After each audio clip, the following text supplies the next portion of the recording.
You ready to transform your pool into a stunning oasis? At Mainland Pool Service, they're a family-owned business committed to keeping your pool looking pristine all year round. They believe that pool care should be proactive, not reactive, which is why their skilled team handles everything from routine cleaning to complex issues with precision. They prioritize clear communication and personalized solutions to exceed your expectations. Join the Mainland Pool Service family today and experience the difference their expertise and dedication can bring to your relaxation retreat. Contact them now at mainlandpoolservice.com.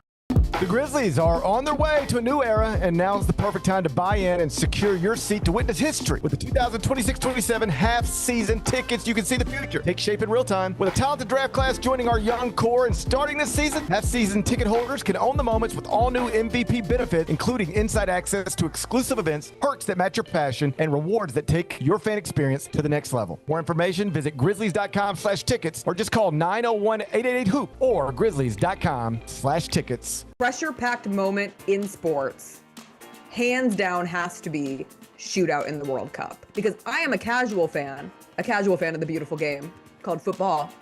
I wanted to throw up. I wanted to throw up for all of these teams, for every kick. Tune in to the Jessica Benson Show with CJ Hart, live every weekday at 8 a.m. on YouTube at Grind City Media and the official Grind City Media app.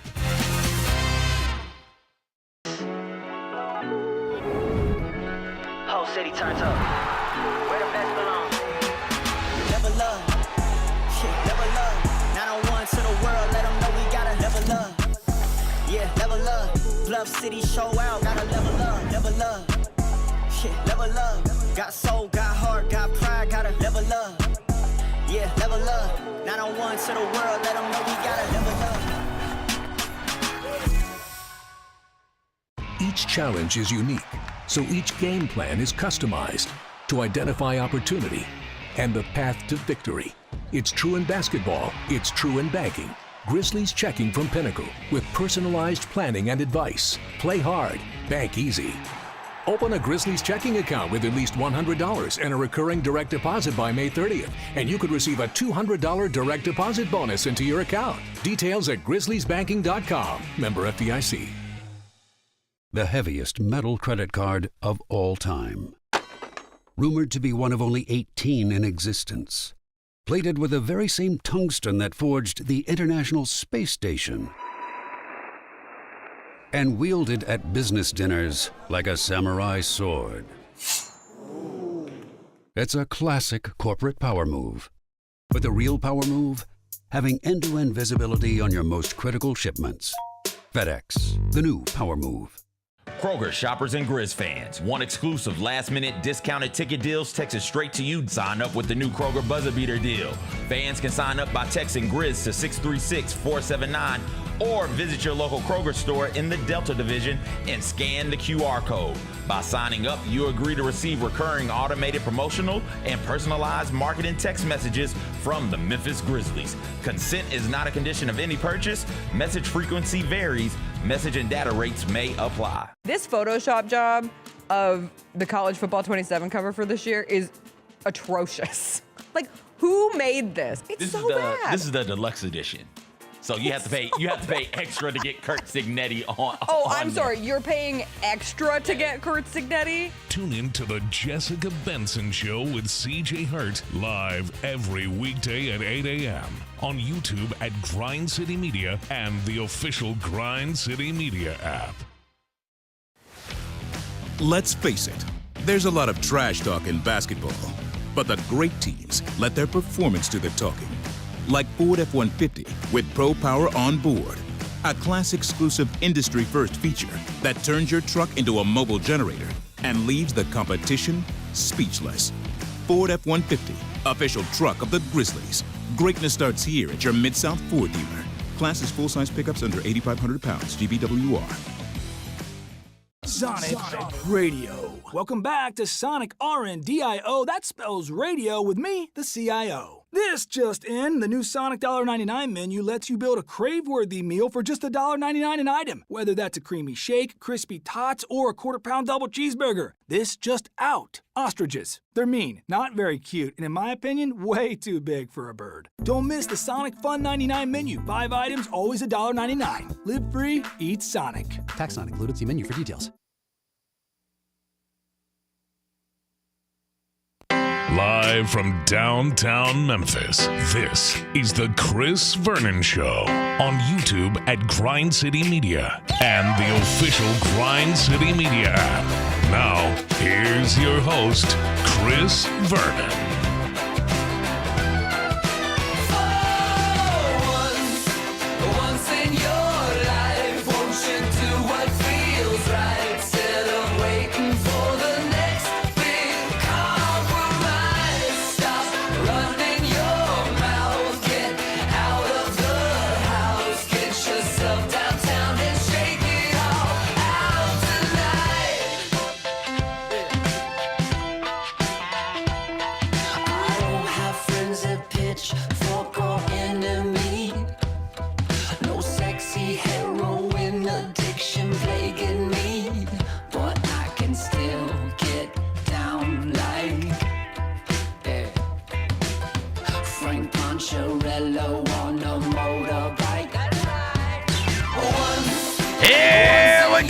It's noon on GrindCityMedia.com. It's Chris Vernon Show. Welcome. It is the Tuesday, August 4th, 2026 edition of the show. Today on the show, it is a Tuesdays with Tony, who has caused all manner of content for not just this show, but all throughout the NBA podosphere. As yesterday we played the clips of him with Joe Johnson and Josh Smith. We will get Tony's thoughts on everything. We'll get to all the news and notes of the day. It's a Tuesday. It is nice outside. Smile. Let's do it. Turn it up.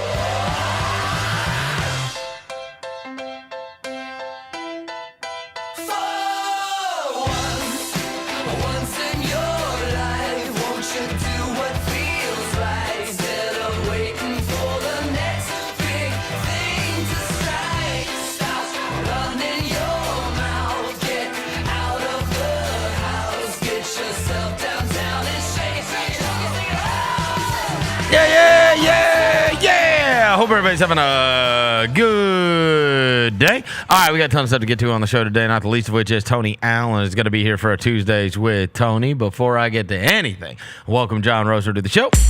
John Roser, a.k.a. the Cologne Ranger, the Mighty Spray Bandit, Senior Set. Johnny Backpole, Johnny Bearcat, the Grim Roser, John Asparagus, Johnny Neck Carb, John Lance. He's Dr. Thunder. He's John the Polluter. He's John Sweeney. Who's Johnny? She said. What up? Why are you doing that? I'm just remixing my old intro. Eldebarge said you cannot. I've decided I may sing it every day. Eldebarge said until we get it back. Eldebarge said you cannot. I may just sing it every day till we get Devin Walker's here's the microphone mangler, Senor Quasadilla. Mr. Math, Navajo Joe. The reporter, the photographer, he's Walker 93. Let's try to get a suit out here in the great Lord year 2026, man. Nobody is mistaking my voice for Eldebarge. I called. Yeah, man. I called Eldebarge, and I said, El. First name El. Spanish for the DeBarge. Yeah, the DeBarge. I said, El, look, man, it's been many years. We were able to acquire the rights to our intro song. We were able to acquire the rights to other songs that we have used on the show. We understand that we are on penalty of lawsuit if we use music. But hey, man, nobody's playing this song anymore. Roller rinks aren't popping like they used to. Yeah. 80s movies aren't being made anymore. So how about this, El? Yeah. How about you let us use this song? Just a clip, just like it's like 5 to 10 seconds. How about a clip? And El DeBarge said he didn't actually. The phone just kept ringing. He just didn't. He never answered. He never answered. We were never able to attain the right No. to El DeBarge's Who Johnny. Yeah. That's and tough. we tried. We tried. We reached out to the record label. We reached out to El DeBarge, and then El DeBarge was supposed to be on a concert that was here. And did he just? I think it got canceled. Yeah, the Charlie Wilson's thing. Oh, Charlie Wilson show got canceled? The cookout. They're supposed to be in April. I don't remember it happening. Did it happen? Did it happen? Are we gonna feel bad if it happened? Because I thought it was the part we were gonna pull up on. I was gonna run up. It didn't happen. It didn't happen. I was gonna run up straight on El DeBarge. Yeah. Well, you know what? Show would have sold out if he let us use the song still. I know. Big mistake. Career Ain't nobody suicide. else playing your stuff. I was gonna run right up on El DeBarge. Yeah. And I was gonna be like, yo, man, come Hey, on. El. Molly really get that Ringwald ain't song. like that in the movie theaters Come on. now. Your music ain't getting played. Come on, bro. What are we doing here? And he'd be like, I didn't even know. I didn't even know you wanted to use my song. We did, in fact. Yes. Oh, well. Oh, his name is Still Patrick do. in real life. You can call him All Patrick. right, well, Patrick. let us His use name your is song. Patrick? Yeah, his name is Patrick. Patrick what? I'd call myself. Eldra Patrick DeBarge. His last name is actually DeBarge. Last name is actually DeBarge. He uses his real name. I would have used El DeBarge as well. Yeah. El DeBarge is fire. By the way, the chat wants you to know you look like Sean Payton, cuz. So the reason I look like Sean Payton, that's funny. Training camp. It's training camp. You look like Bo Nick's time. up downs. The reason is because I had to come straight from our thing got canceled last week. Okay. We went out to film that video that I was telling you about for the golf tournament. The golf tournament is a little over a week away.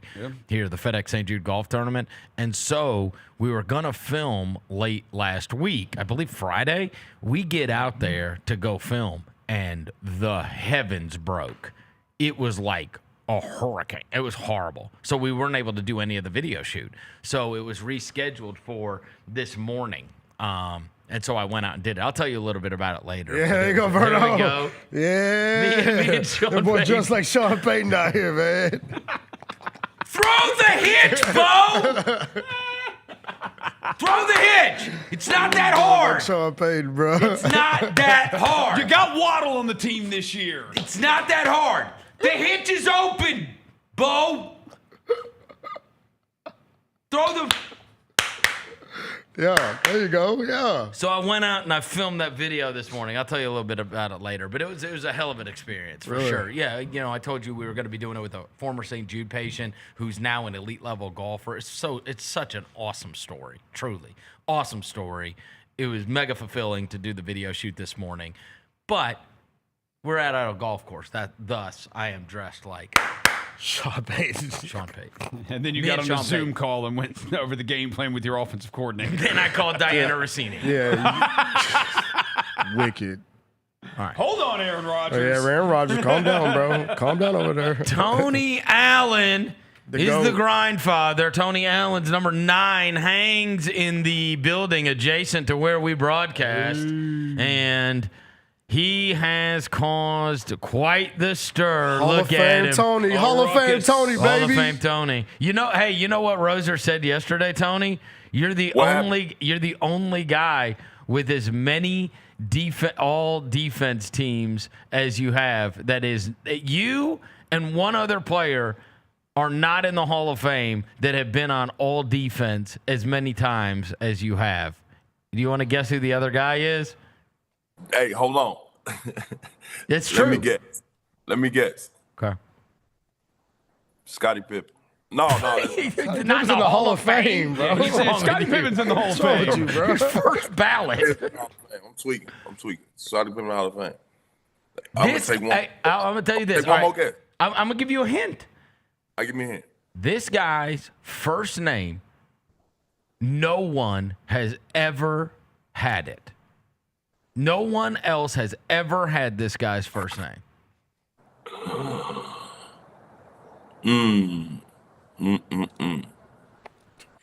Bo Allen. I don't even know if you know who this is. And There's his no number, chance. his number There's no chance. is a Pearl Jam album. Definitely. Okay, that's not helping him, bro. Hey, Tony, do you know who Pearl Jam is, Tony? y'all trying to reject the pick and roll, I see. Hey, do you know who Pearl Jam is? Y'all, huh? Do you know who Pearl Jam is? No, I don't know who Pearl Jam is. All right. Mookie Blaylock. Oh, that's tough. Shout out Mookie Blaylock. Yeah.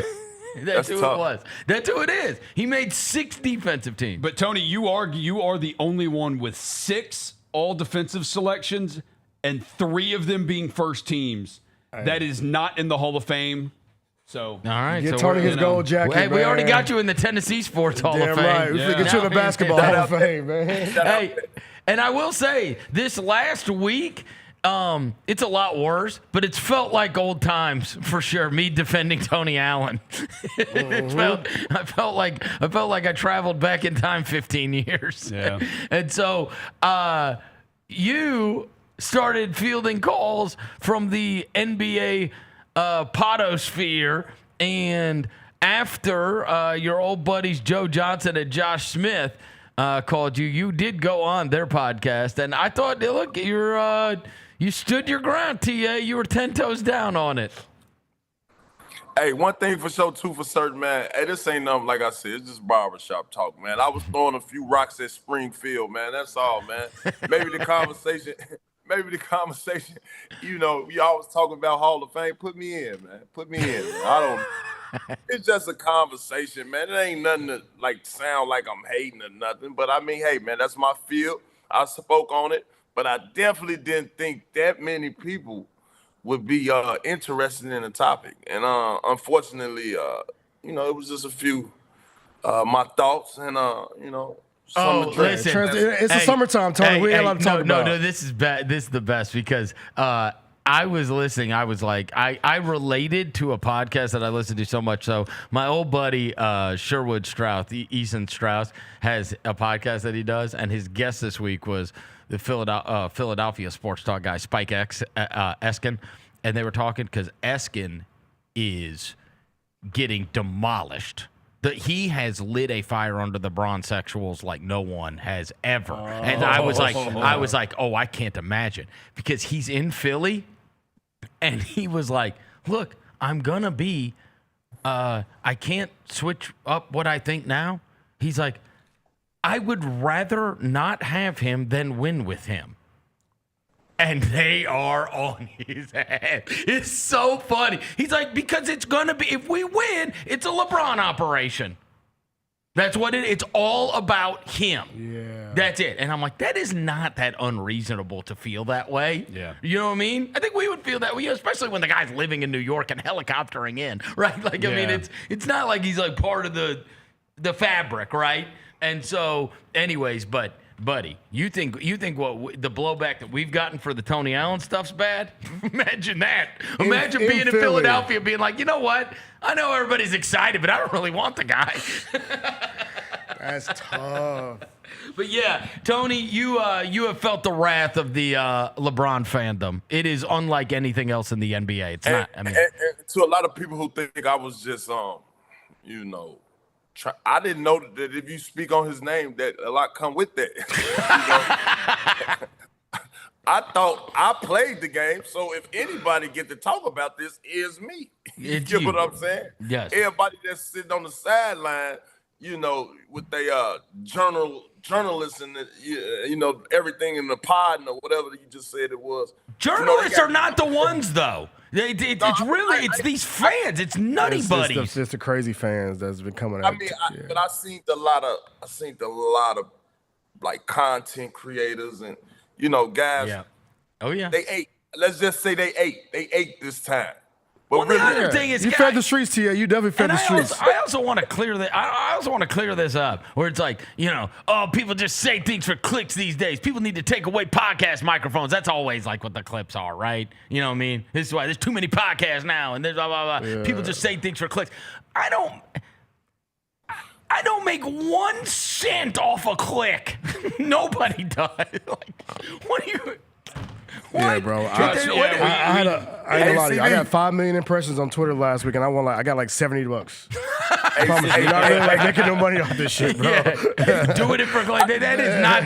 It's not our. That's not our industry. Yeah. If we're trying to survive off of clicks, we are dead. Yeah, bro. Dead. Hey, we can't do it for, you know, he's and ha-has and you understand, and agrees and disagrees, and why everything got to go to hating and doing it for the attention. That's what I'm saying. I know for a fact I could talk about that conversation and dissect it and do it to the best of standing on TA.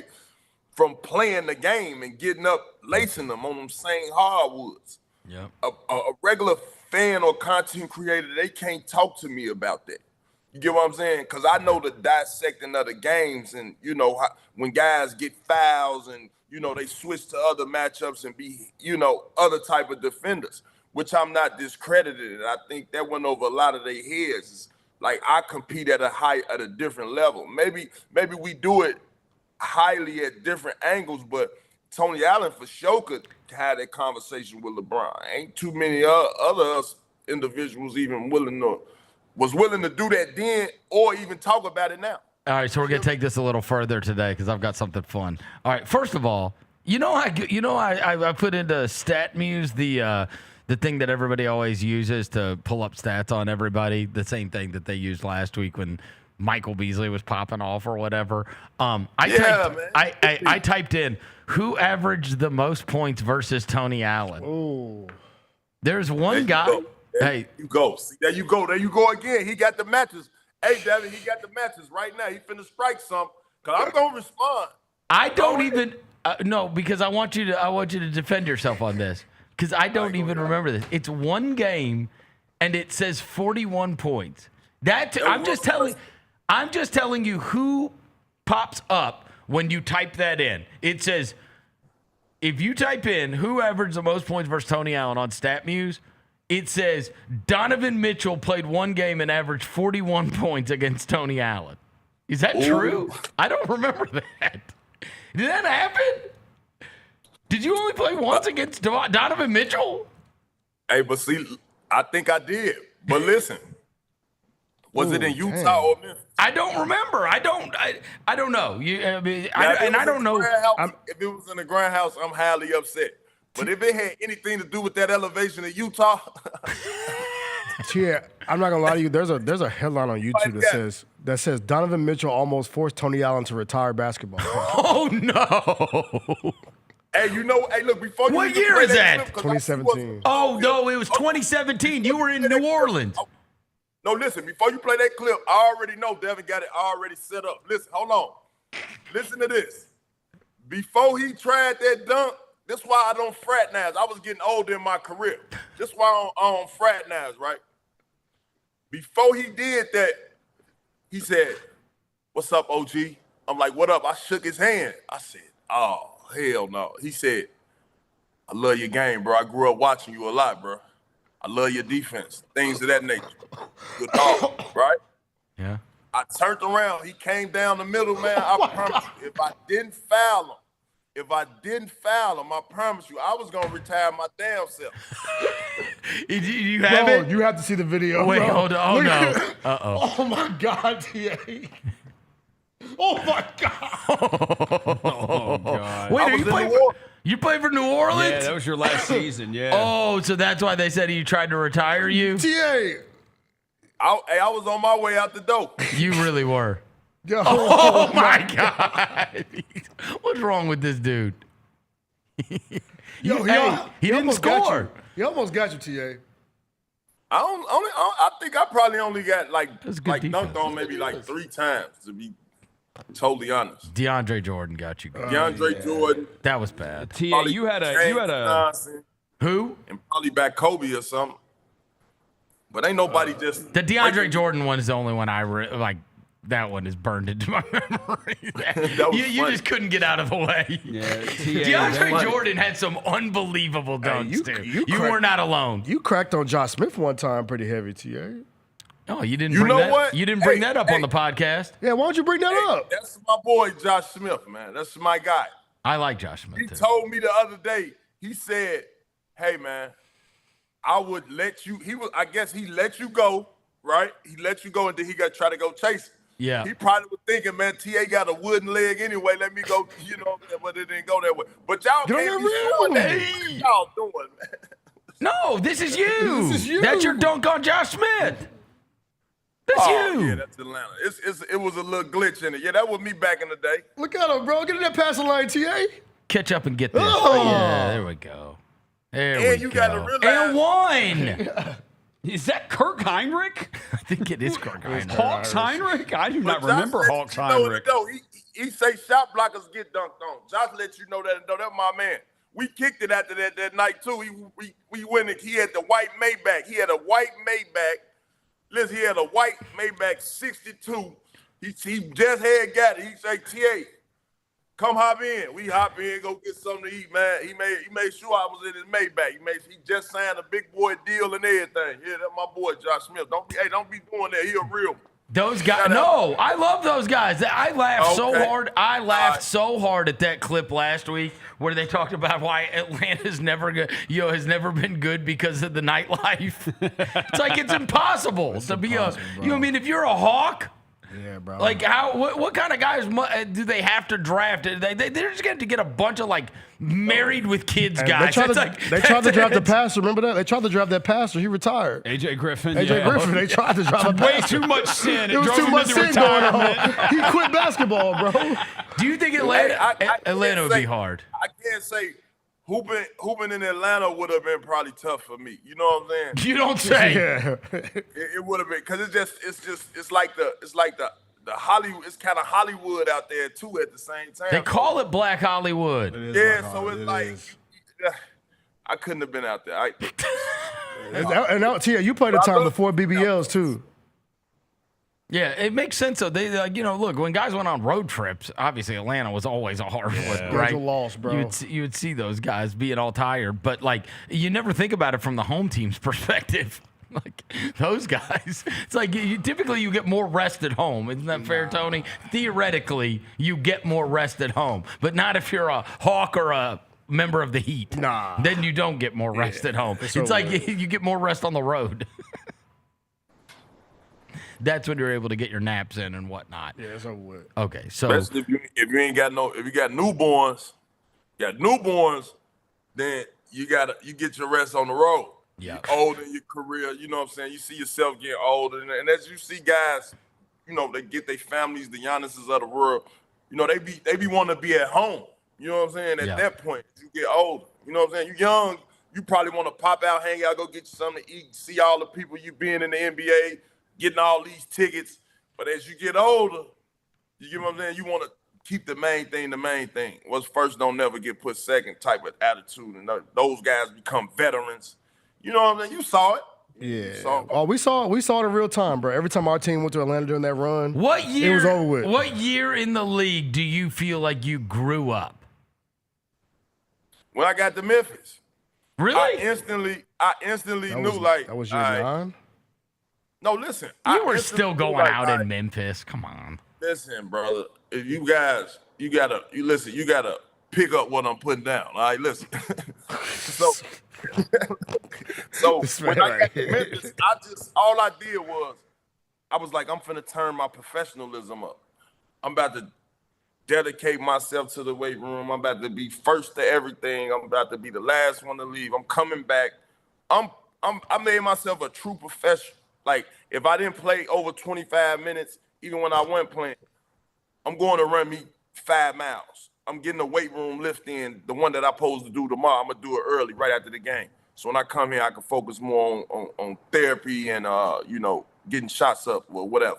Cold tub, hot tub, start paying attention more into the training room. You know what I'm saying? I used to think going in there at one point, like, it was like, all right, they're going to think I'm always hurt. And then after a while, I was like, oh, this might be the best thing to help me just be on their side. So, Memphis was definitely taking, classes at Ticket University, Paul University, Ray University. You know what I'm saying? Seeing how these guys focus tunnel vision on they job. The streets are saying you was at Pure Passion, TA. Huh? The streets are saying you was at Pure Passion, cuz. They say you was at Pure Passion, bro. Hey, you might have gotten up and run after it, but that doesn't mean you. That probably was off season. You was at Pure Passion. Yeah, probably off season. Who knows? I was young. Ain't no telling. Okay, ain't no telling. Well, and also, you didn't have the little kids then. You just had Kiki. Which, by the way, doesn't. I ain't had no kids. By the way, doesn't Kiki's got a kid now, right?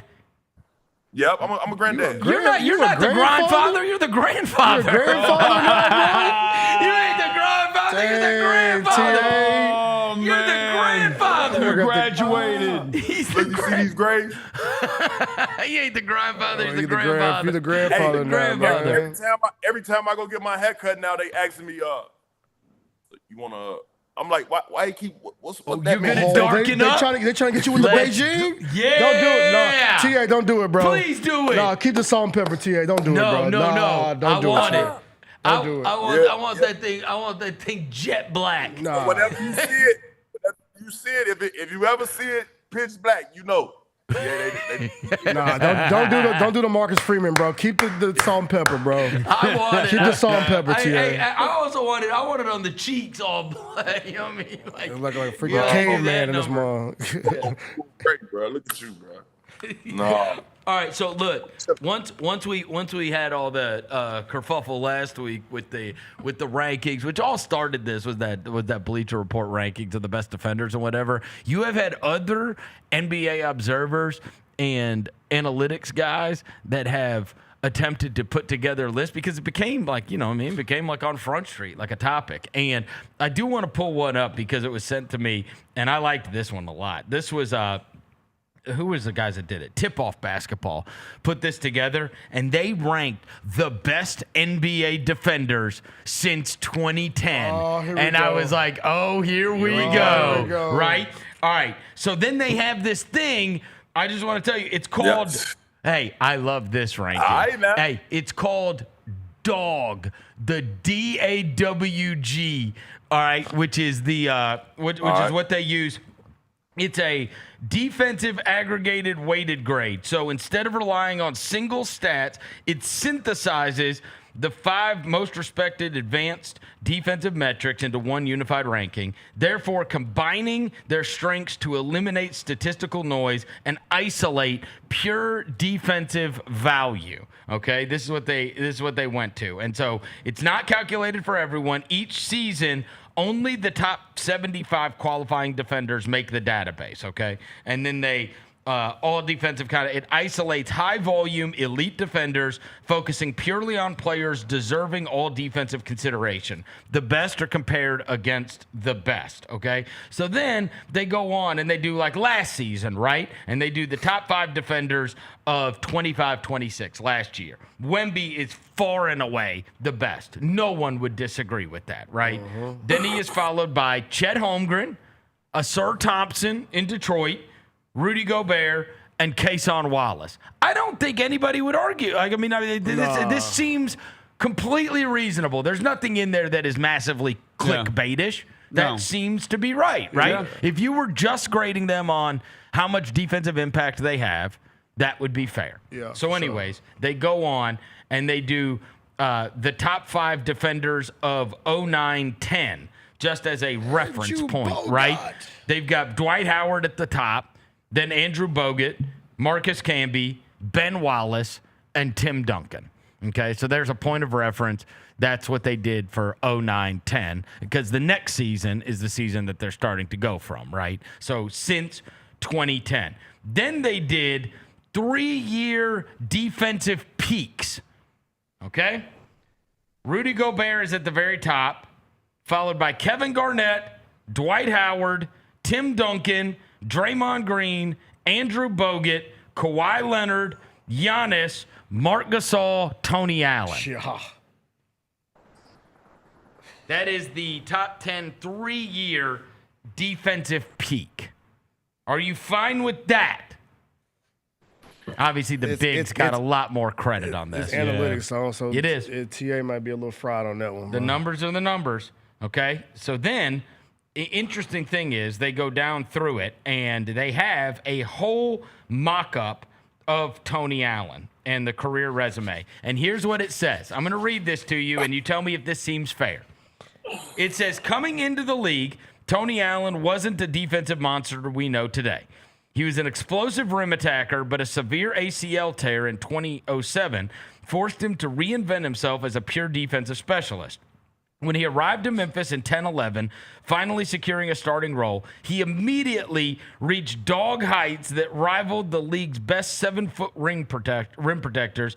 And in 11-12, his defensive impact actually surpassed that of Defensive Player of the Year winner Tyson Chandler.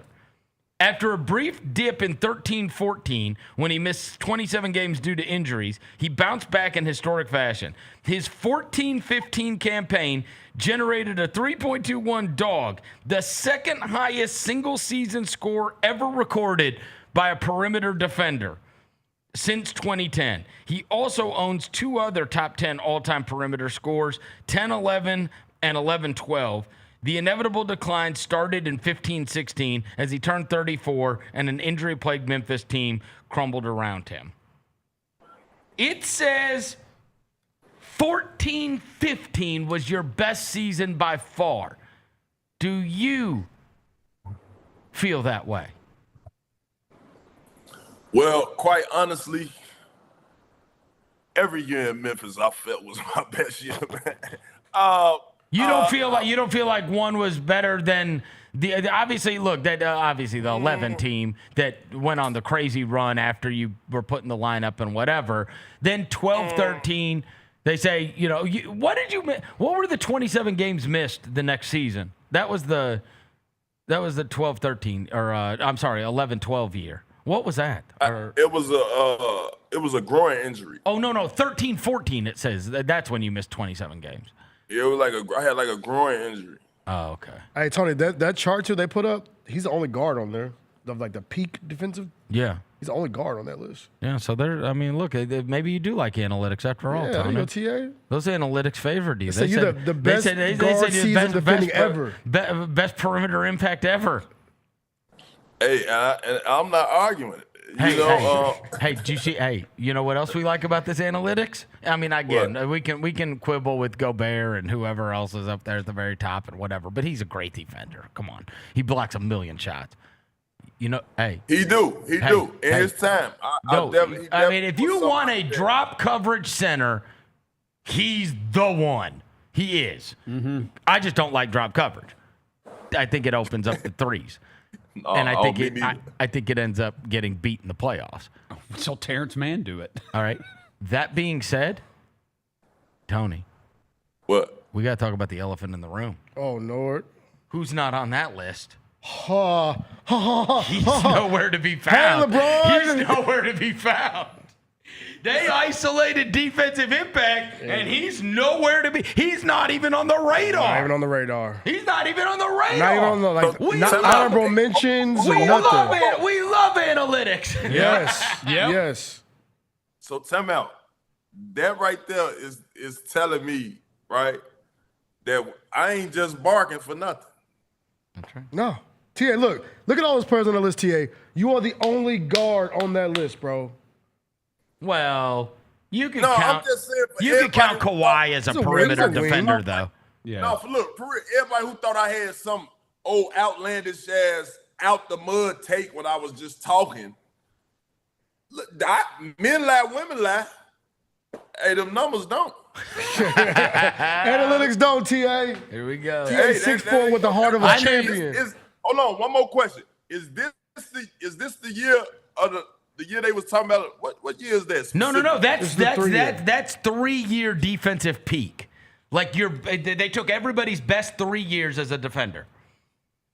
Oh, the best 3 years as a defender. Yeah.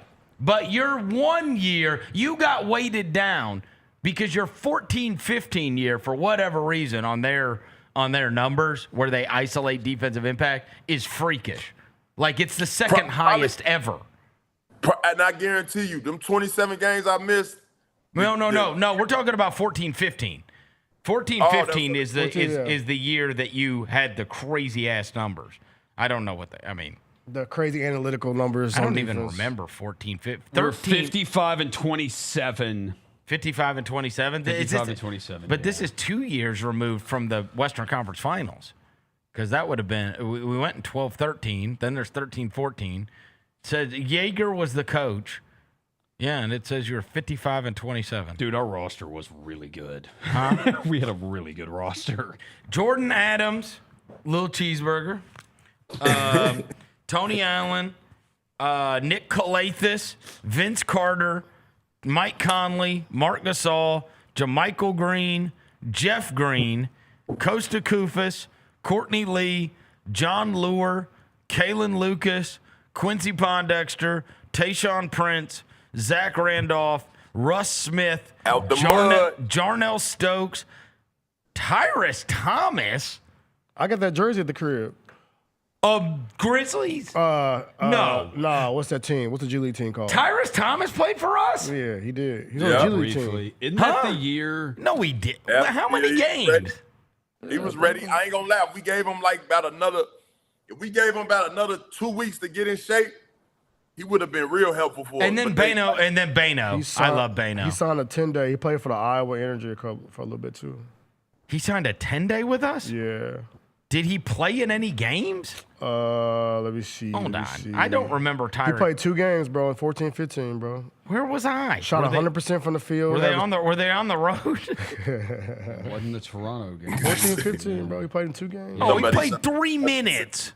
Yeah, 3 minutes a game. Yeah. Okay. He played so five. I had turned the game off. Yeah, he only scored in one of them. In the game where he scored, he played 5 minutes. And he did miss, bro. Tyrus, 100% from the field, T. 4 points. Y'all know who Tyrus Thomas. Y'all better put some respect on that man name. Man, that man used to hawk. Man, boy, he hawk you down and dunk you. No. He's very Stromae Swifty for sure. Both Exactly. LSU. Exactly. Yeah, very Stromae Swifty. And Bano's on there. Where did I see? I saw Bano. Did I see him at Summer League? He's a G League head You coach. probably saw him at Summer League. I think I saw him at Summer League. He coaches. He is? Or he did. Yeah, He he's coached the assistant coach, yeah. He coached the Wisconsin Herd. Yeah. I loved Bano, Tony. I did. Bano, hey, yeah. Hey, that still Joker. is, hey, yeah. hey, that Joker could get to the elbow, couldn't he? Man. Oh my Great God! shot by Bano. Get to the my elbow. boy Chuck. Great shot by Bano. Yeah. Yeah, that's the Hey, thing. I yo. can't front. I went in. I watched him. I went down to the Hustle game and watched him coach. Oh, you did? He got his guards. He got his guards down there playing the same way. Oh, coming off the get pick to and the- roll and get just to getting the- to that, getting to the elbow. You set that. You set that high screen for Bano. He's He going really around did. to get to that up. But he Great is, shot by Bano. you're not touching it though. He's going to that elbow and he's shooting at that elbow.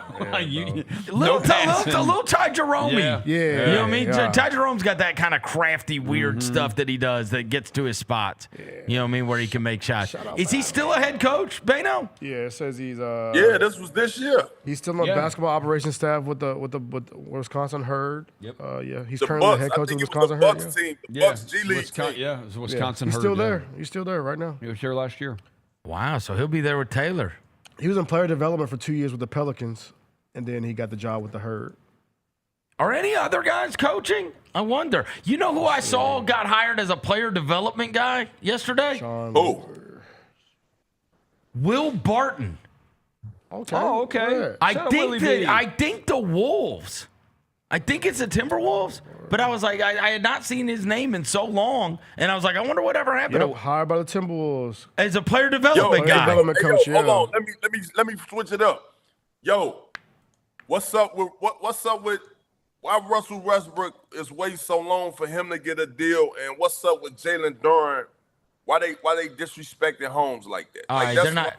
what I'm Hold on a second. They're That's not what I'm disrespect. confused They're not. about, Chris Vernon. Okay, I they're don't not. know why they doing one thing first. First thing first. Okay, all right. Russell Westbrook is a Hall of Famer. He's also Russell 40. Westbrook is a good locker room guy. He gonna show hard work, and he gonna demonstrate togetherness. He gonna demonstrate with an identity. Why doesn't he have a job? He needs to be a voice in somebody's locker room, a voice that's gonna keep guys at a pace of keeping the job first. I think he need a job, Chris. I think Sacramento's where he's going to be, TA. Respected as he go. I don't think the narrative that they pushing, trying to like hold him out and whatever's going on. But man, he need to. I think he should have been signed by now. He will if he teams are still trying to figure things out, right? And trying to figure, but like he is one of those interesting ones. Like, can you have him as a, is he okay being like what Mike Conley is going to be? which is I that. truly believe he could do that. Maybe. But I mean, he's just so competitive. He's so competitive, and still, he still thinks he's the best player on the court most nights. Yeah. You know what I mean? Like some of those guys are able to assimilate into. You're right. And that's how they stick around. The DeAndre Jordans, the Kyle Lowrys, the Mike Conleys. Is Russ? I do think there's probably a concern. Whenever you bring in Russ, and I'm a Russ fan. I always have been a Russ defender. But I totally understand people being concerned, like, what if he doesn't play? You know what I mean? Those guys, you don't have to worry if Mike Conley doesn't play or Kyle Lowry doesn't play or DeAndre Jordan doesn't play. It's understood. Yeah. But, I don't know if Russell Westbrook would be fine not playing. Yeah, it says Sacramento, because Sacramento kind of tutor, mentor Acuff. Oh. Got to be an Acuff mentor. Oh. So Sacramento or Houston are the two teams I've seen the most of. All right. Well, I mean, look. He didn't want to play with LeBron. And the other thing on Duren, and this is I'm glad you brought this up, Tony, because I think this is mega fascinating in terms of I saw the Brad Stevens press conference after they traded Jaylon Brown. And one of the things that he was talking about, and again, he said, we might be right, we might not. But with this second apron, and now, which is basically a hard salary cap that you can't get over, and it just makes it impossible for you to maneuver once you hit it. Can blank percentage, a very high percentage of your cap, be used on 2 players? Okay? And those players, and then fill out the rest of the roster, right? Because you got 15 guys, and then you got 3 more that are now on 2-way contracts. And so is that the best method towards building a championship roster? And I think part of that is because these guys are getting paid. Like, they might not be in their best years, like, say, in Curry's spot, right? Curry cannot probably at this point, maybe he could, but more than likely, same with LeBron, and LeBron's now playing for cheap. But they can't be the best players on dominant teams anymore, yet they are getting paid $60 and $70 million. And so, obviously, when they've got that much money sunk into Tatum and Brown, and I think that all of these teams are looking around and they're going, all right, if anybody's any good, then you just give them the max, right? And that has proven to not be the best thing to do. Right, is to just close your eyes and just say, all right, we're giving you the max. We did it with everybody. We did it with Ja. We did it with Jaren. We did it with Dez, right? And it's like, Jalen Duren cannot be your second best player. So I know you're saying, why are they disrespecting him? But, bro, you can't give Jalen Duren the full all-NBA max. Not in just have him and then Cade, because Cade's getting every bit of dollars that you possibly have, right? Yep. And we fully agree, right? You agree with this, Tony, right? You cannot be a title team if Jalen Duren is your second best player. Do we agree on that? Yeah. So that's why. And then it leads to hurt feelings because it's just been commonplace. Was I awesome last year? Okay, then I get the max. Did he make all? He made all NBA, right? He did. He was all NBA, yeah. But wait a minute. Don't hate the player, hate the game. Hey, Tony. He also played in the playoffs and had to be replaced.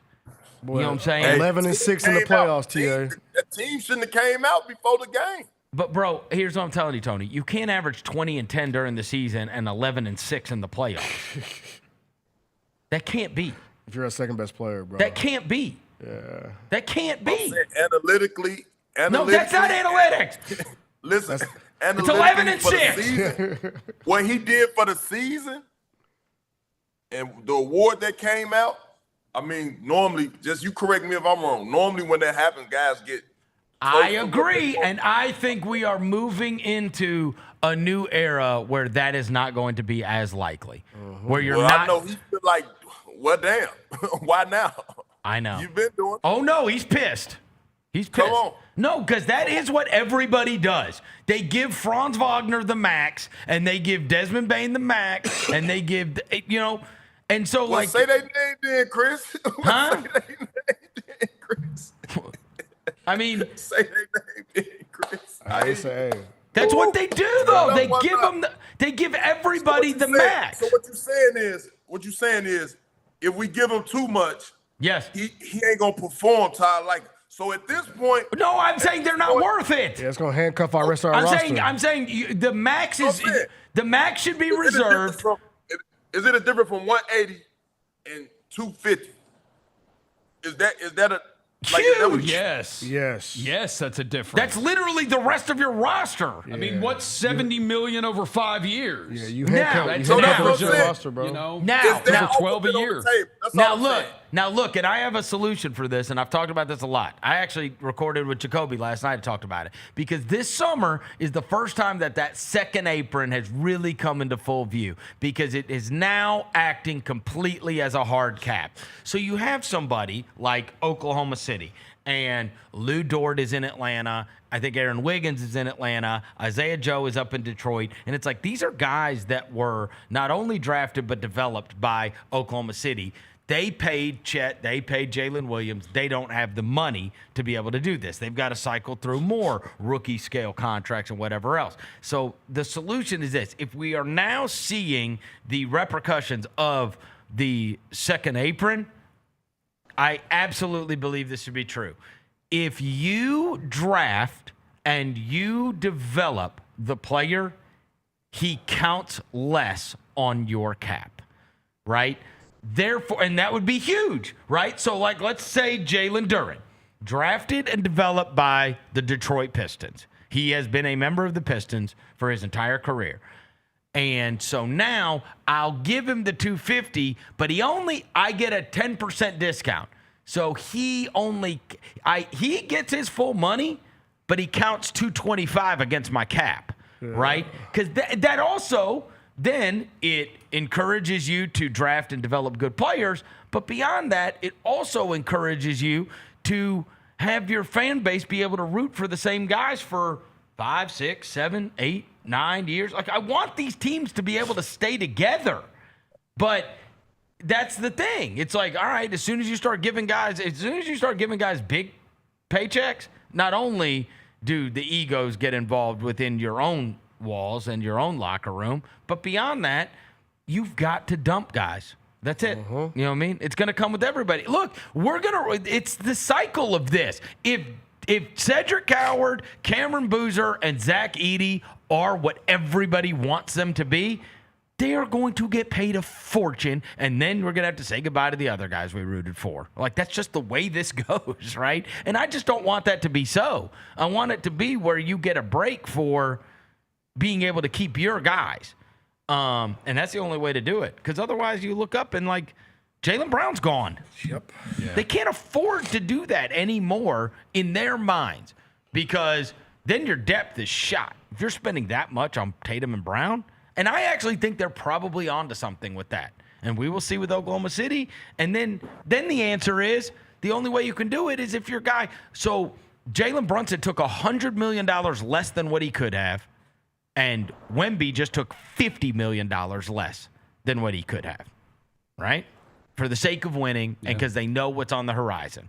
You're going to have to pay Steph Castle. You're going to have to pay Dylan Harper. And it's like, okay, but I can't pay this guy. So I just don't – I don't know if you're going to – I think you have to be so careful at who you give those max contracts to. Those guys have to be able to be one of your 2 or 3 best players. So hey Chris, so what skill set? What skill set? I love Duren. He's more like a Clint Capella type. I love Duren. I know, but I'm saying if I'm the organization, so the organization come to me saying, ITA, well, you know, XYZ, I know that's what I'm gonna work on. What skill set does he need to master to get that type of money for next year? Then, be able to score away from 5 feet, TA. Yeah, like score away from 5 feet of the basket. Yeah, I've got to be able to throw you the ball and you can get me a bucket. Yes, that's it. And also, he didn't rebound either. No, he didn't. In the playoffs. Yeah. Like, bro, he got mad exposed. Yeah. He really did. You know what I mean? And I hate it because I love Jalen Duren. But, bro, 11 and 6. You play all the games. You play all the games. You do everything you're supposed to do. You make the team. And they won 60 games, and they were the number 1 seed. But, like, look, okay, let's just say they give Jalen Duren close to, you know what I mean, they meet somewhere, and he finally signs, and I bet he will. They'll have hurt feelings. He'll have hurt feelings, but then it'll all That's what I'm trying to say. That's it's gonna fine. be a little. But look right now at the Eastern Conference. I was doing this last week. Okay, they were first seed and won 60 games. Now go down the list right now and pull up the Eastern Conference, and you tell me where you want to slot them, because it ain't close to first. And they ain't got. I mean, obviously Tobias isn't there anymore. Who else they lose? They lost. They brought in John Collins and Isaiah Joe, but they lost Tobias Harris. But I don't know, man. Like, and again, like I almost look like if it's just the playoffs are so bad. I thought he cost himself a lot of money, and like he doesn't want that to have cost him anything. Nah. He doesn't want him to, you know what I mean? He doesn't want that to have cost him, but watching it play out in real time, it's like, bro, it was Cade versus everybody. On the highest level, yeah. It was, and then their second best player was Tobias Harris. Yeah. He was. Who's now in San Antonio. San Antonio, he's a Spur now. They replaced him with Gary Harris, if you're wondering. Gary Harris like the new vet guard they got. Cool. No, Isaiah Joe will play. Yeah, Isaiah, he can hoop a little bit. But I like Isaiah Joe. Yeah. Isaiah Joe catch and shoot guy. Yeah, you well, can get a wiggle a little bit. But I'm with the saying ball there's in his hand. 3 of those Thunder guys that are gone. But I mean, this is interesting because you view it from a player's perspective, which is, hey, we just were the number 1 seed and won 60 games, and I made All NBA. Why am I the guy not getting the max? Man, I got it. Meanwhile, we saw you. He was there when that popcorn wasn't selling them beers and them seats weren't filled up. Now he stayed down, then came up. Now they looking at him like they don't know him. They're gonna pay it. They're gonna pay him. I mean, it's just a matter of how much. I mean, look, they traded us Isaiah Stewart for nothing. Yep. Because they got to clear it. Yeah. You know what I mean? They knew. They didn't make those moves, and they did nothing in free agency or trade. Like they got Isaiah Joe, John Collins. John Collins. John Collins too, yeah. But I mean, they got to, you know what I mean? They're gonna end up paying him. It's just restricted free agency is awful. Everybody gets their feelings hurt, right? Yeah. Tia, you talking from experience, bro?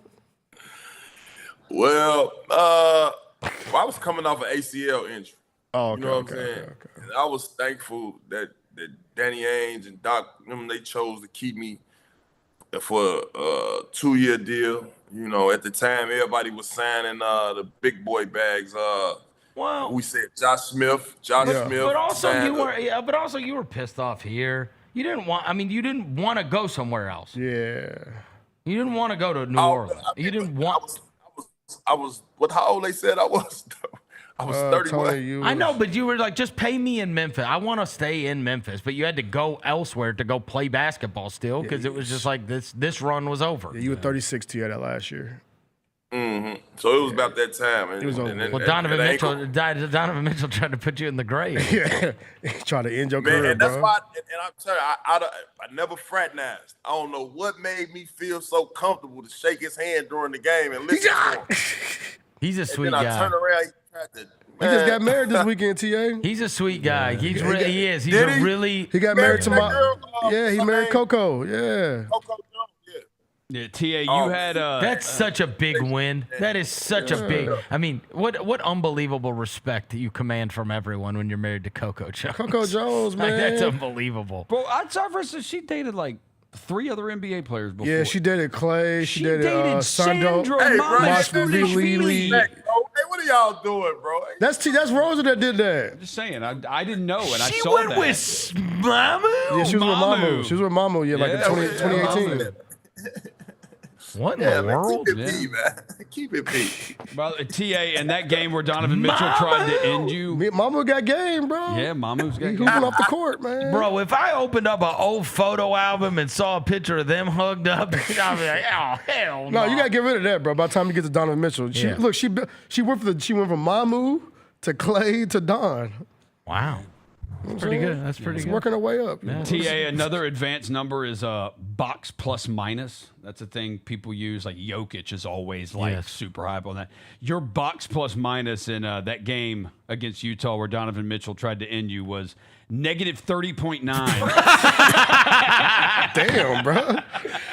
Damn. You thought Devin was your biggest hater on this show. Yeah, it was Rosa, bro. It's not even close. Hey, he looking up negative plus minus. It's not It's even just on close. Basketball Reference. It's right here. He looked it up. Played 5 minutes and 26 seconds in that game. Hey, T, I want to know how you feel about how you feel. You see what your boy Rondo, he went on that podcast, was talking about the AAU, about how he treats his AAU team like the NBA. Dude, his kid looks awesome. Yeah, how you because your kid hoops. He said no phones.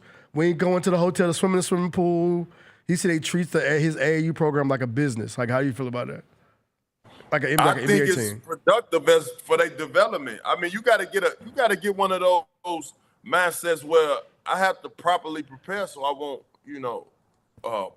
perform poorly. So it's like if I got my mindset tunnel vision, then to know that I have to, for one, stretch. I have to get ready. I have to get a good night's sleep and good meal in the morning.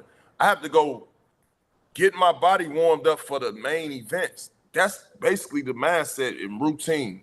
Everything is routine. You talk to any NBA player that's ever played the game, that's played at a high level, everything has been routine. So you could do the same thing every day. And if you get accustomed to that, and the carryover is so high, man, that you be finding some of your best nights just by doing that. And if you don't, you find some nights where you be off playing, like turning it over, doing all type of wild, shooting shots you ain't supposed to be shooting, just playing out of whack just from not doing your routine. So I like it. It's real professional, I would say. What do you think would happen if you took your son's phone away? It said no phone till the morning. Away. Man, because that's all they playing on there is the roadblock. I know. Man, it'll be a lot of cold stares, man. Attitude, man. I'm telling you. They're all on them. Yeah, that's what he said. He said he take the phones away. He said after games, how kids, they always looking like, yo, y'all tag me in my highlights. He's like, no, we ain't doing all that. He said it's like a stringier program of kind of like step by step. We watch film every day. He said, I don't argue back and forth with my players. Film? Wait a minute, hold on. He said he putting the film on. He said, look. Stop it, Rondo. Film. I got to call Rondo, bro. He watching film with the little kids. With the kids. Hey, you got to call Rondo. You got to call Perk, too. Perk said he's looking for you, bro. Why? You see, Perk said, Davion Mitchell said they've been trying to get in contact with you. Davion Mitchell's camp called Perk to get in contact with you and somebody else. He want to learn how to be a better defender. So you got to call Perk, bro. Davion Mitchell's already awesome. Yeah. Also, you are not a difficult person to get in touch Exactly. with. You've been on like every podcast in the last week. Kendrick Perkins on TV said they call him asking for your number and somebody else's number to talk to Davion Mitchell. In fairness, I have 17 Tony Allen phone numbers in my phone. But just keep dialing. One of them's going to work. One of them's going to work. You know I do. I'm like, why does he have a New Orleans diarrhea? Look, that's interesting. Hey, you want to hear something interesting? Before, I think he got his deal now. Davion Mitchell got his deal now, don't he? Yeah. He just, so look, before he signed this deal, he DM'd me and told me like, yo, I'm about to start like right before, I want to say probably a year before he signed this deal.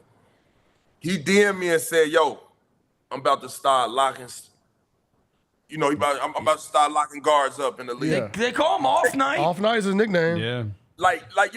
Yeah, off night, right? And he was like, just watch me. So I've been watching them ever since that time then. And Shorty definitely got what it takes.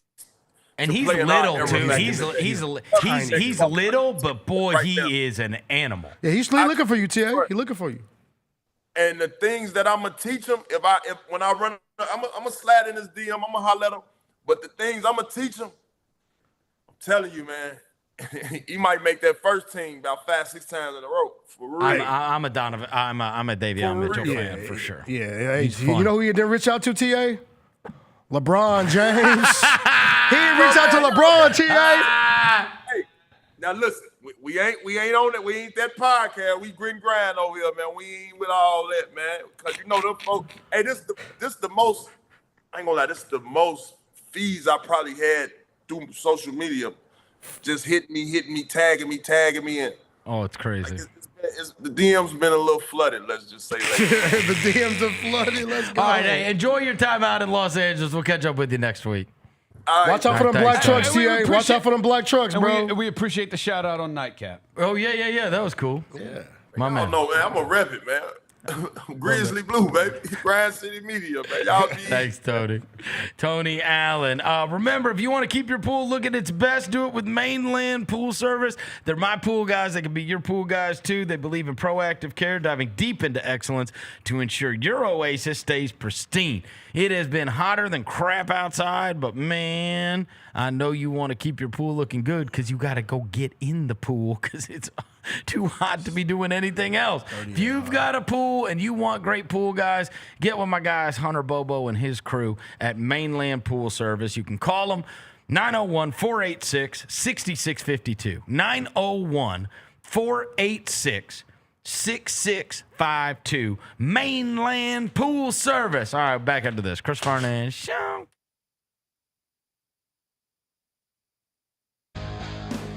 Grizzlies fans know it's the team that gives you the edge. Big River Steel does too. And much like the Grizzlies have recruited legendary talent, we want you to be part of our team.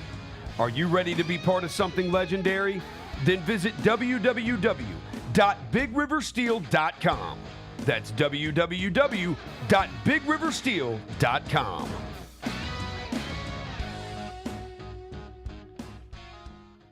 The Grizzlies are on their way to a new era, and now's the perfect time to buy in and secure your seat to witness history. With the 2026-27 half-season tickets, you can see the future take shape in real time. With a talented draft class joining our young core and starting this season, half-season ticket holders can own the moments with all new MVP benefits, including inside access to exclusive events, perks that match your passion, and rewards that take your fan experience to the next level. More information, visit grizzlies.com/tickets or just call 901-888-HOOP or grizzlies.com/tickets. Pressure-packed moment in sports, hands down, has to be shootout in the World Cup. Because I am a casual fan of the beautiful game called football. I wanted to throw up. I wanted to throw up for all of these teams, for every kick. Tune in to the Jessica Benson Show with CJ Hurt, live every weekday at 8 a.m. on YouTube at Grind City Media and the official Grind City Media app. Stay on top of everything happening in the 901, the Mid-South, and beyond with Grind City Media's e-newsletter, bringing all the news and notes directly to your inbox. Lang's World, always by Lang Whitaker, touches on the biggest stories in the world of sports and pop culture, while Michael Wallace's Grizzlies Insider brings you all the latest coverage and analysis around the Grizzlies and NBA. Don't miss a thing. Stay connected to the conversation and sign up to download the lowdown today at grindcitymedia.com. When the arena lights dim for a concert or when the crowd becomes one at a big game, you can almost feel like you're the biggest fan. But who's your biggest fan? It's the person who will get you home safely after a night of drinking. It's a person who looks out for your life to make sure you leave the stadium with someone sober. This could be a designated driver or someone who offers to give you a ride share. Because in Tennessee, fans don't let other fans drive drunk. Brought to you by the Tennessee Highway Safety Office, a division of the Tennessee Department of Safety and Homeland Security. Let's face it, there's a lot of trash talk in basketball, but the great teams let their performance do the talking. Like Ford F-150 with Pro Power on board, a class-exclusive industry-first feature that turns your truck into a mobile generator and leaves the competition speechless. Ford F-150, official truck of the Grizzlies. Greatness starts here at your Mid-South Ford dealer. Class is full-size pickups under 8,500 pounds, GVWR. Each challenge is unique, so each game plan is customized to identify opportunity and the path to victory. It's true in basketball, it's true in banking. Grizzlies Checking from Pinnacle with personalized planning and advice. Play hard, bank easy. Open a Grizzlies checking account with at least $100 and a recurring direct deposit by May 30th, and you could receive a $200 direct deposit bonus into your account. Details at grizzliesbanking.com. Member FDIC. Whole city turns up. Where the best belong. Level up. Shit, level up. 901 to the world, let them know we gotta level up. Yeah, level up. Bluff City show out, gotta level up, level up. Yeah, level up. Got soul, got heart, got pride, gotta level up. Yeah, level up. 901 to the world, let them know we gotta level up.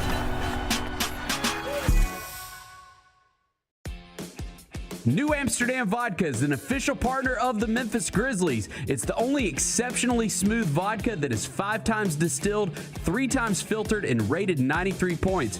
New Amsterdam believes wins big and small become legendary when you celebrate them with your crew. So here's to the blue, white, and gold, the Memphis grit and grind, and reliving winning moments big and small with Tennessee's favorite basketball team. New Amsterdam Vodka. Find your wins.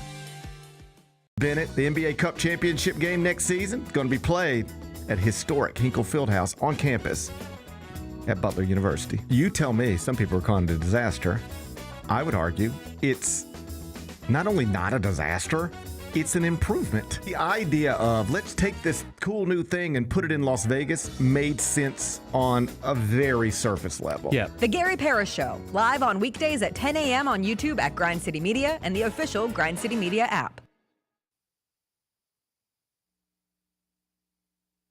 Welcome back to the Chris Vernon Show on YouTube at Grind City Media and the official Grind City Media app. Now, back to your host, Chris Vernon.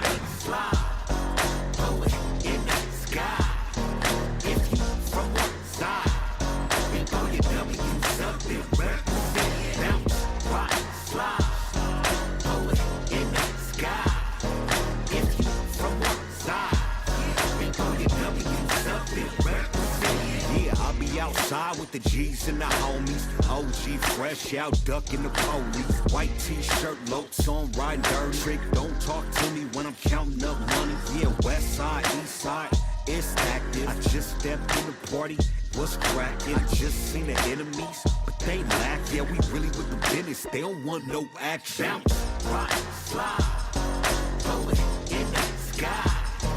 If you from one side, we throw your W's. All right, we're back. Chris Vernon Show. So earlier, I guess our reference point is some of our listeners so rudely saying that I look like Sean Payton today. But I'm dressed like this because we had to do this golf video this morning out at the FedEx St. Jude Golf Tournament. We are a little over a week away from that. And so I had kind of mentioned it to you late last week that I was going to be doing a video, an unbelievable story, like truly unbelievable story. So I was out at TPC Southwind this morning because we were going to be doing a video out there in conjunction. You always see, obviously it is the FedEx St. Jude golf tournament, and it is now part of the FedEx playoffs that go on every single year. And this year we wanted to highlight one of the stories in conjunction with the PGA, because there's a kid that is from Memphis, and you'll be able to see the video down the road. But there's a kid that a kid from Memphis named Dakota Cunningham, and Dakota is the one that I did the video with this morning. And I kind of mentioned this in passing last week. A lot of people in the golf community know Dakota and know that story. He's been in a bunch of like St. Jude and FedEx St. Jude commercials and stuff in the past, because once upon a time, he was one of the kids that was like holding the flag on 18 and whatever. But he grew up and was like an outstanding athlete. He learned how to snowboard when he was 4. He was doing taekwondo, and he was on like these competitive soccer teams. I believe he was playing for Legends, Legends or Lobos, one of the big ones in town, right? He's 11 years old. And he's out on the soccer field at Micro Soccer Complex, right? Just like how I am out there watching my daughter all the time. And all of a sudden, his head shrinks basically into his shoulders. Like his neck is like gone. And everybody's freaked out. Nobody knows what's going on. His lymph nodes had like collapsed. and it like made it so his neck almost didn't exist. Now imagine that you're 11 years old, you're out on a soccer field. He ends up going, and I'll shorten the story, but he ends up going to St. Jude, right? They go through that night. They tell him by the next morning he's already getting treatment. They said we were worried because you might have a lymphoma too with the lymph nodes, but you have leukemia. And they started treating him the next morning. He was there, I believe, 8 to 10 weeks to start, right? And that's like a everyday affair. He did over 100 rounds of chemo. Sheesh. In the first 8 to 10 weeks. In the first 8 to 10 weeks. He was like 2-a-days. Wow. The chemo. And ends up, and once he comes out on the other side after his long time at St. Jude, and he was at St. Jude literally every day for treatment. And this went on for years. And when he got out on the other side, he took up golf because it was something he could do. He had what was called drop foot. Drop foot is where you try to when you put your foot down on the ground, your toes go up, right? His toes would collapse. So he would have to kick his leg out and then land his heel first in order to even take a step. Like, this is the kind of shape the kid was in. And went and did all the treatment, then was able to, like, swing a golf club. And he would go out there and he would chip and he would do this kind of stuff. And he decided, like, this is what I want to do. I want to be a Division I golfer, and I want to be a PGA Tour pro. And I'm going to dedicate, like, that's what I want to do. And he has been in remission for, I believe it's 5 years now. The short story is Dakota ended up working diligently at this golf passion, and went and won some junior tournaments and got the eye of college recruiters, and he is now a collegiate golfer at Louisiana Monroe right now. That's so dope. And it is, like, I'm getting chills. It's an unbelievable story. So we did this bit this morning where me and him kind of rode around on the golf cart talking about his story and everything. And then we played the 11th hole, the Island Green. You will see the video. Let's just be clear. Dakota is awesome. And I made my donations to the water over and over again. I could not hit Wait, that. this is in the video you was It will reading? be in the, yes. And of course, our video team was like, that was perfect. They wanted Dakota to be awesome and me to be a mess. Yeah. Yeah. I was like trying to hit that. It was like 135 yards, and I was like, pew, pew, pew, trying to hit that friggin' Island Green. But it was fun. It was a great time to do it, and I hope obviously it'll shed a light on. We talk so many times. One of the things that I mentioned was we talk so many times and we see the signs everywhere, and then everybody's like, oh, we know how important St. Jude is, and St. Jude, and there's unbelievable. I mean, when you hear a kid like tell his story, and then he talks about, like, I want to be an inspiration to all of those kids. I want those kids that are there, that are dealing with what they're dealing with, that are in the same place that I was when I was there, and I want them to be able to look and see, like, hey, this can be okay, and you're still going to be able to accomplish, your dreams after this. This is temporary, hopefully, right? But give them hope and give them inspiration, because he said, I wanted that so badly. I just wanted, they're so good about preaching hope and, like, just feeling like, is this going to be okay? Am I going to be okay? And that place works miracles for the kids and their families. And then to have this all come together where it's a kid from Memphis who is doing the same things that all kinds of kids that we all have do. And he's playing in a soccer game at Mike Rose and just... That's scary as hell, boy. It was terrifying. Yes. And then to hear what the kid went through to be able to get to the spot that he's in now in life. And he's awesome. Like, he's an awesome golfer. And his dad's great, Steve. And he's become like an ambassador of sorts he's become an ambassador for St. Jude. Yeah. Like, you're putting here's a kid that's grown up, and now look, he is literally a Division I golfer right now for Louisiana Monroe. And one of the things I asked him, I was like, after you played college golf, I played golf with a lot of people in my life, many of which, I'll tell you a story in a minute. I asked him, I said, once you played and you realized that level of competition and you realize what it takes to to become a professional golfer, does it seem more attainable or does it seem less attainable, right? Because, the competition goes up. And he's like, no, it has proven to me this is real. I can do this. Oh, that's cool. And I was like, oh, wow. Because I have had the complete opposite with some of my other friends. So Parker Sexton, who is Jimmy's son, Parker and I played one time. His college roommate was Scotty Scheffler at Texas. Parker said, literally the first practice, he was like, okay, like, we'll see how fun this is in college, right? Yeah. I have another guy who's now become there was a guy that I played with one time, and my buddy Matt Stell, the country guy, he was playing a show in Jackson, Tennessee. I went up there and met him. We played, and there's a guy named, he's like, hey, can I bring my friend? He's in town with us. He golfs too. He's like, and he's good. And he's like, he's opening for me. And I was like, yeah, whatever, fine, bring him. So he came along.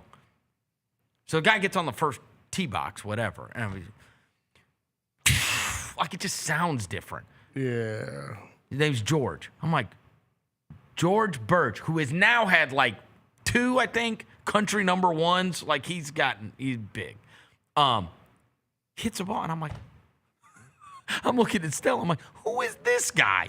And he's like, it's George. And so I start talking to George. I'm like, George, I was like, did you play in college? He's like, yeah, I played in college. I was like, where? And he's like, Texas. And I was like, oh, cool. Okay. I was like, Jordan Spieth, Scotty Scheffler, Texas. And he's like, yeah. He's like, but I wasn't good. He's like, I walked on. I wasn't like on the travel team or anything. And I was like, bro, if you played at Texas, like, right. Come on. Yeah, right. You were around it in Texas. Bro, he said the first day, same story. He goes, I get there. He goes, we go out to practice, and the coach like lines us all up, whatever. And he's like, I'm going and playing collegiate golf. He goes, so we get out to Texas, we go out there, and he goes, and they pair us up with people, whatever. And he's like, we played literally one round. He goes, and I played with a guy who you'll recognize the name. The guy's name's Jonathan Vegas. He's like a middle of the pack. He's a PGA Tour pro who's won a couple of events and whatever. He's like, I played one time with him. He's like, okay, I'm never going to be a professional golfer. You know what I mean? Like, this is, what is this? Yeah. Like, you immediately knew, right? It kind of reminds me of when I think I crushed my son's dreams when we walked into the Cooper Flag EYBL and watched John Bowl block 7 shots on one possession. It's like, all right, like, yeah. And he's just whatever. No, he's a not even whatever good. player. Yeah. But then you went and watched Cooper Flag. We watched Cooper Flag block 14 shots in a game. It's like, okay, that's what they look like. It's what they're like, you know what I mean? The guys with like real hoop dreams, that's them. Like, that's what they look like. And anyways, these golfer guys, they all say like, they all have these like horror stories of if they went to one of these big schools, they played with somebody that's like their name now. Because there's only 120 of the best. Like, that's the hardest sport ever to be awesome at.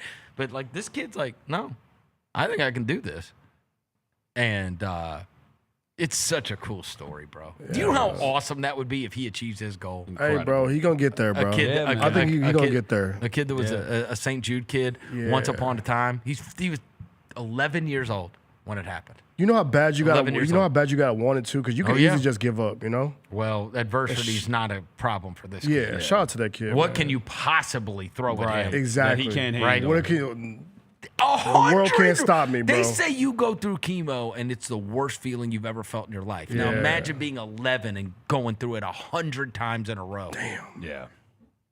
Shout out to him, man. It's unbelievable. So anyway, the video will be coming out in conjunction with the tournament starting next week, which will be super cool. There has been some NFL news that has dropped this morning, and I am now, as Sean Payton, I can deliver you the news. Yeah, you can. Do you see who's starting on Thursday night in the Hall of Fame game? Who?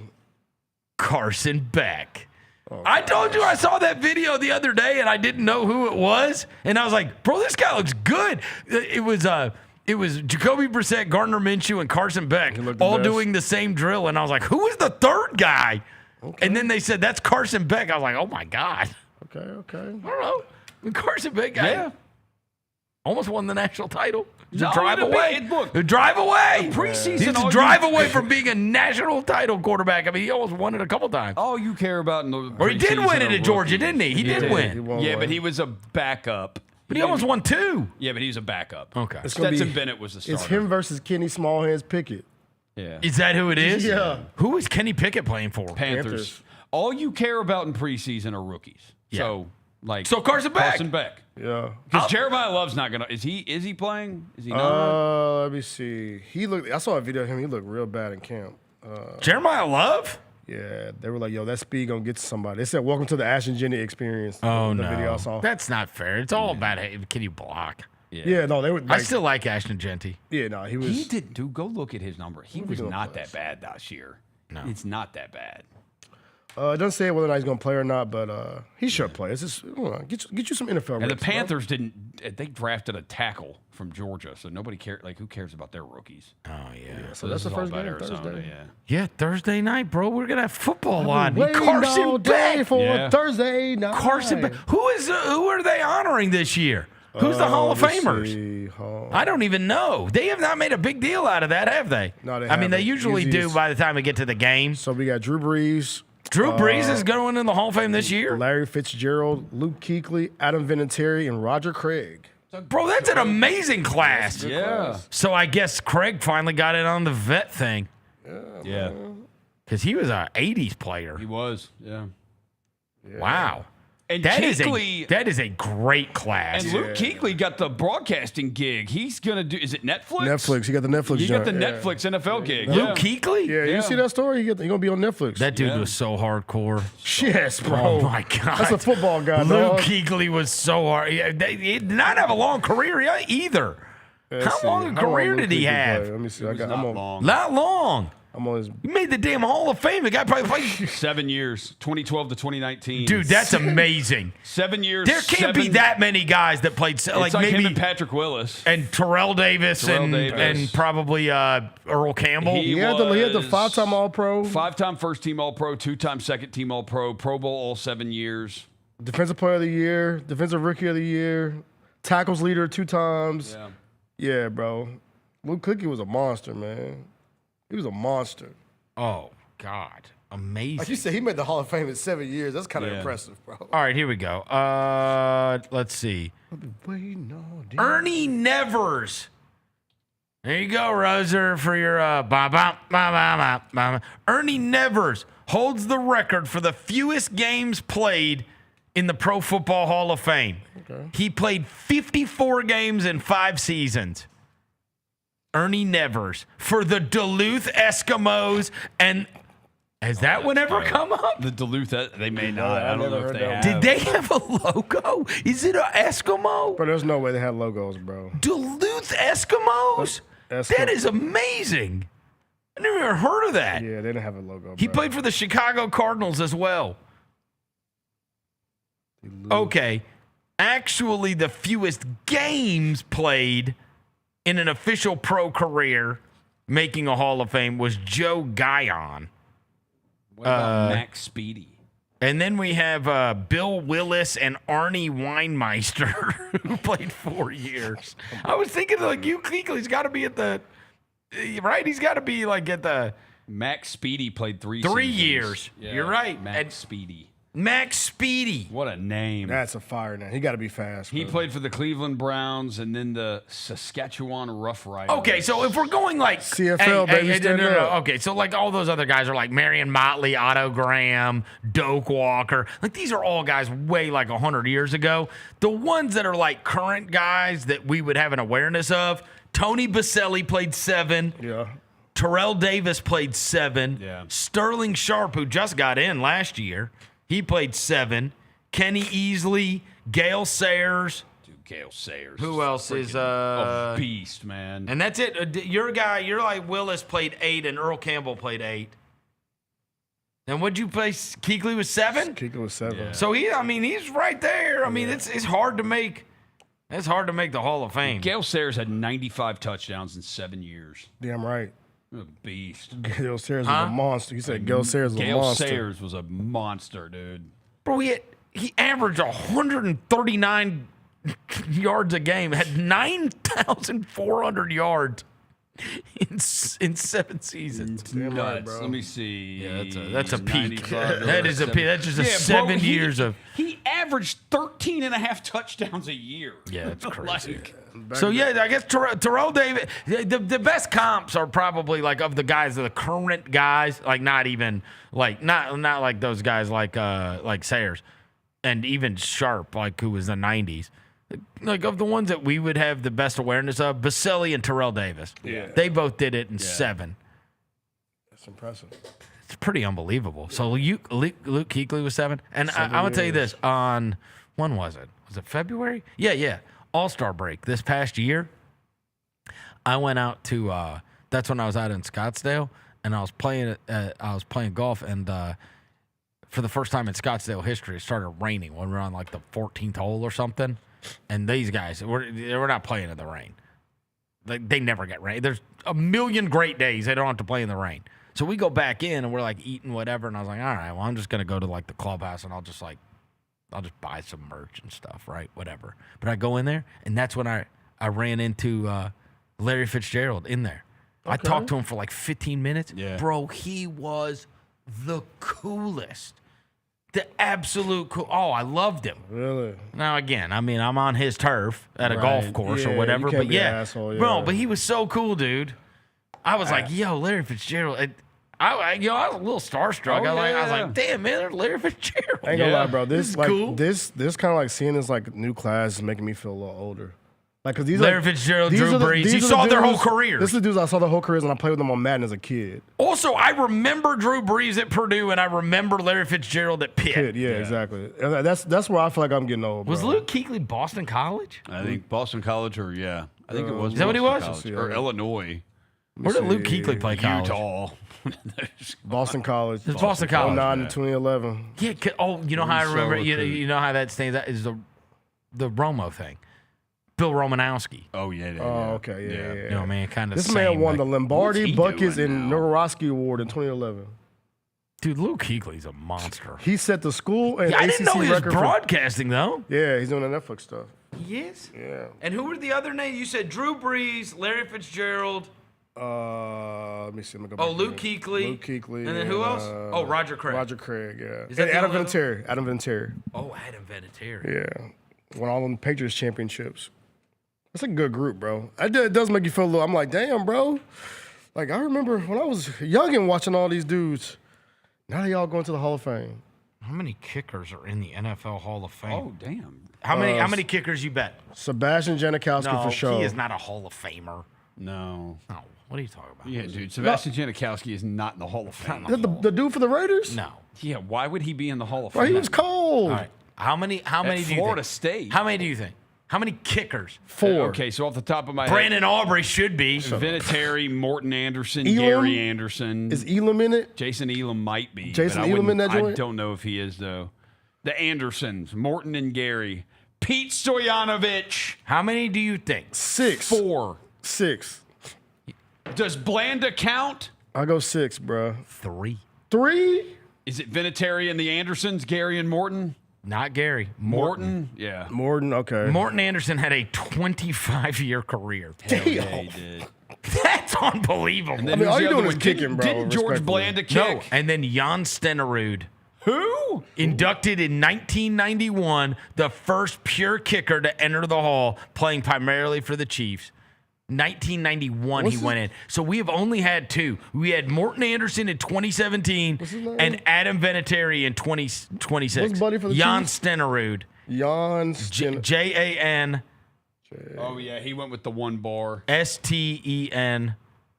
Oh, E-R-U-D. Norwegian football player. Jan Stenerud. He got a long face, cuz. His That's face him. long, bro. Jan Stenerud, Look at Morton Jan. Anderson, and Adam Vinatieri. Jan Stenerud had the one bar. Oh, yeah, He one went with the bar, bro. And Morton Anderson. Old school. Morton Anderson had the tiny 2-bar. Kickers need to bring back the 1 bar No, they or the don't. tiny 2-bar. No, they bring don't, it bro. back. You look less of a football player with that one bar, Gets him in the bro. Hall of Fame. That boneless ass Wow. helmet. Get you in the Hall of Fame. So there you go. Bring Jan, the 1 bar back. Jan Stenerud, Morton Anderson. So that makes Adam Vinatieri's accomplishment unbelievable. It's rare, Like, bro. truly. Yeah. Like, that's how good you have to be. 3? There's only 3 ever? And one of them was in 1991? Does Gostkowski's So he's not made gonna the most get field in, is goals. he? I'll tell you this. That Justin Tucker's going to make the Hall of Shame. What's wrong with you, bro? Huh? What's wrong with you, bro? Bro, Not the Hall of Shame. Yeah, slowly slide his ass out. The Hall of Creeps. He'll be in the Hall of Creeps for sure. Bro, he would have made Hall it. of Creeps for sure, bro. Justin Tucker for sure would have made it. If Guy it was didn't happen auto. to him, he bro. would have made it. He yeah. probably still will. This is a good That'll one, be bro. forgotten. Let So time that means pass. that my boy Matt Elam got to get in too, and Sebastian. Jason Elam. You Matt, said and Jason. David Akers got to make it. Dave, you said it's Jason Elam, not Matt. You know what I meant, bro. Jason Elam got to make it. My boy David Akers, remember him? David Akers. We gonna get Phil Dawson in there? Yeah, come on, bro. What about my guy? What, Legatron? No, what about my boy? Allie D, Aldo Greco, though. Aldo Greco, get him in there Greco too. can get in. Aldo Greco. Come all in there, bro. What about Aldo Greco, though? Hey, we need them all in there, bro. I think all these kickers deserve to make it, bro. Well, my boy Lendo Mari, put him in there too. Oh, Lendo Mari. there are other Stojanovic. There's a couple other multi-positional players that did it. You know, like so Lou Groza, George Blanda, those guys like Robbie Gould. They were offensive and defensive players, but they also kicked. That doesn't count. But just primary kickers. Just straight kicking. Yeah, there's your bar bet for tonight, folks. Jan Stenerud, Morton Anderson, Adam Vinatieri. That's the list. How many See, kickers have only made the Hall 3 of Fame? kickers in the Hall of Fame.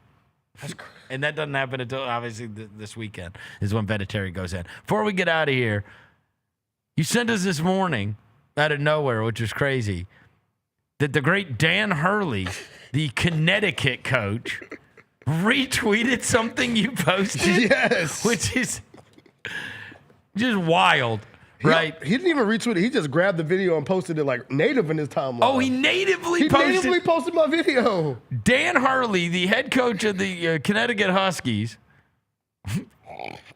retweeted one of Devin's tweets this morning, and I was like, what is going on? Now, you never know what's going to end up in people's algorithms, but he came across this and then retweeted it. And what was his comment on the top? It was love this coach. Love this coach. Yes. And who was he talking about but our own Charles Huff? Here's what... You know what mental health is for me? Being employed.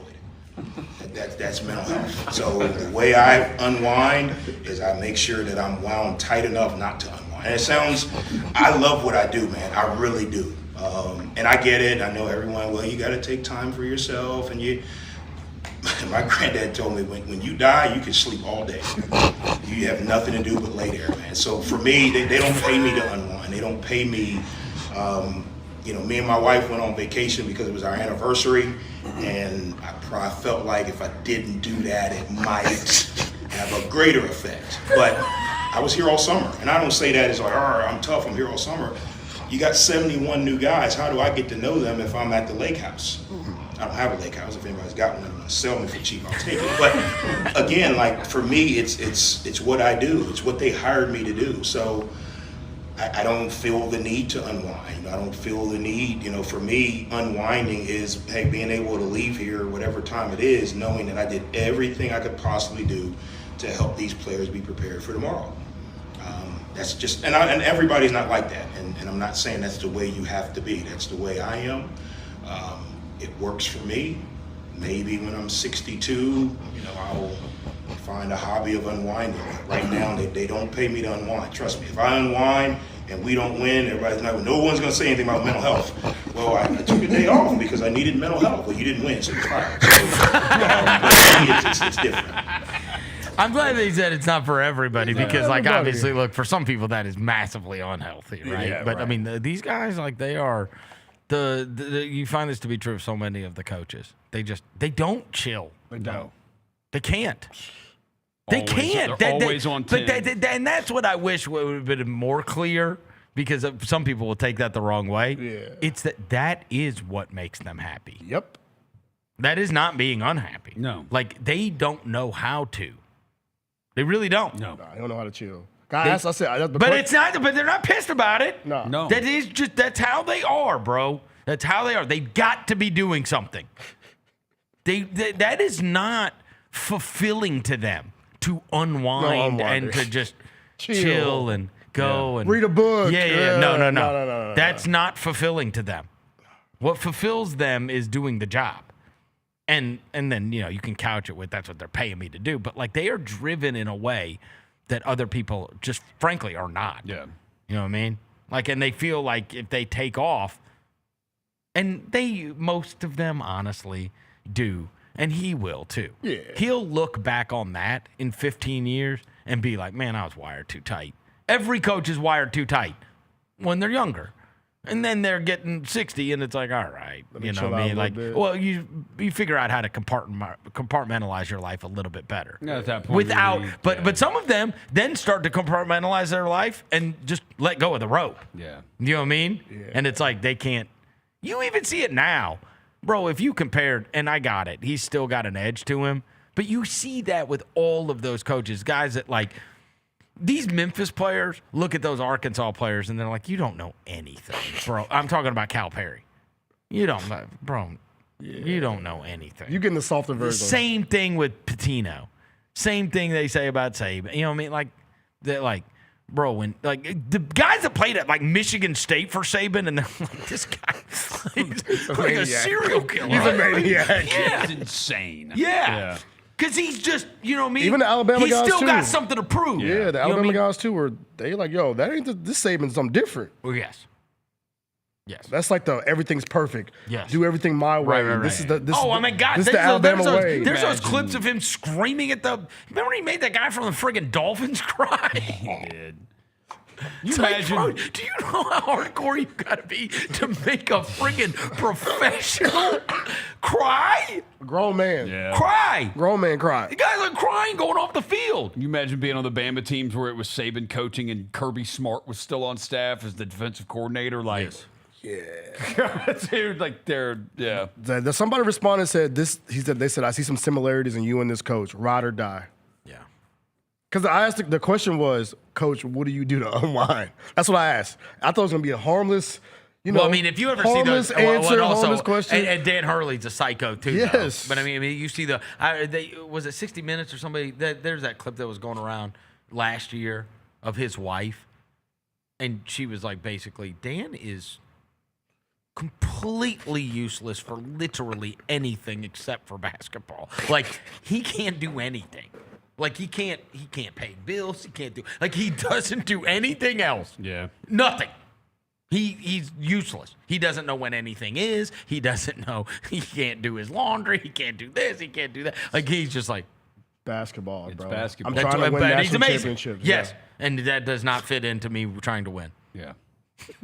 So, hey, if it means success, shit, Coach Huff. No. Don't unwind. That's the way it goes. Don't unwind, Coach Huff. Everybody's like that when they're. And again, he is not. You know what I mean? Like, he's got a big job ahead, and he knows he needs to win, bro. Like, you know what I mean? You're not gonna keep getting bigger job. Like, he has taken these steps, right? He didn't go from Marshall to Southern Miss to a place that's easy. He went from Marshall to Southern Miss to Memphis, right? This is a step that a lot of guys, honestly, skip, right? You just stay at Southern Miss, try to win you 11 games there, and then you get the jump. Yeah, and then you get a big job. Yeah. It's like, God, look what he did it there, right? Like, he's taking the next step, and obviously he's been very blunt about, like, he thinks that, like, what he was sold is that this is not for long. Very clearly. Him and Ed Scott have this like mind of, we've got this stadium, we've got this backing that we have financially, we will be right there. The second this thing starts to expand one more time, We're going to be part of the haves and not the have-nots. That's, again, they might not be right, but that's what they think. Yeah. It's what they think. Yep. And it's exactly why they turned down the Pac-12. Because they could have done that. There's no way you turn that down unless you think, we're going to, when the ACC does this and the other team, you know what I mean? We're going to be on part of that. Yes. Because we've got the infrastructure, and now we've got this nice stadium, and we got this nice stuff. And I mean, look, we're doing it again this year. We're going to do one of those Tiger takeovers where we go over there. Last year, I was blown away. Yeah. I thought that place was nice as hell. It was. Super nice. It still is. I was like, their meeting rooms, their facilities, their whatever. I got it. It's not like like going to Texas A&M, but bro, it ain't like going to what it used to be. It ain't what it used to be, bro. No. The weight room is ass. The meeting rooms were stuff falling off the ceiling. Nice. Yeah. And they're still building on it right now. Like if you go over there right now, they're still building on that facility to make it even nicer. Yeah, it's nice. For the next that indoor is nice. Yeah, they got good stuff they there. do. The whole kitchen thing, and dude, they used to practice at Christian Brothers and MUS. I know. There you go, bro. Like a college football team, bro. Yeah, they've come a long way over there. Oh no, they got really good facility. They look like a big time football program. Yes. We don't look mid, skip. I got one more thing before we go. Right. I know I got gray sweatpants on today. I had to tuck it for this highlight. Hey, Jaylon, play the Cam video. Okay. Play the Cam video. Cam. I had to tuck it. Who's Cam? Who's Cam? Oh, Let's go, Vernon! Let's go, Vernon! Oh boy! That's Carnell Tate. That's Carnell Tate, baby. Oh boy! Why do they look 4 foot tall? Don't do that. Is that the video? Don't do that. He does. Carnell Tate does look lit. No, look at the corner. Who was he being guarded by? My son? Look at that guy. Who is that? What are we doing? Is that Wan'Dale Robinson, bro? Maybe Wan'Dale Robinson, bro. No, who is the little? That's the Wan'Dale Robinson, bro. That is not Wan'Dale Robinson. That's his son. Yeah, that's what I'm talking about. Who's out there guarding these guys? Yeah. The guy looks 5 foot tall. That is Wan'Dale Robinson. I'm right, bro. That's Wan'Dale Robinson. From Kentucky? Yeah, he's small, bro. He's a little dude. Wan'Dale Robinson is a Titan? Yes, I liked him for the Giants. In the offseason. I liked him for the Giants. He's like 5'7". I liked him at Kentucky too. Yeah, I think he had like the most yards by like a 5'7" receiver in a long time. I bet. Hey, short king. Yeah. You said, why does he look so small? So he wasn't being guarded by anybody?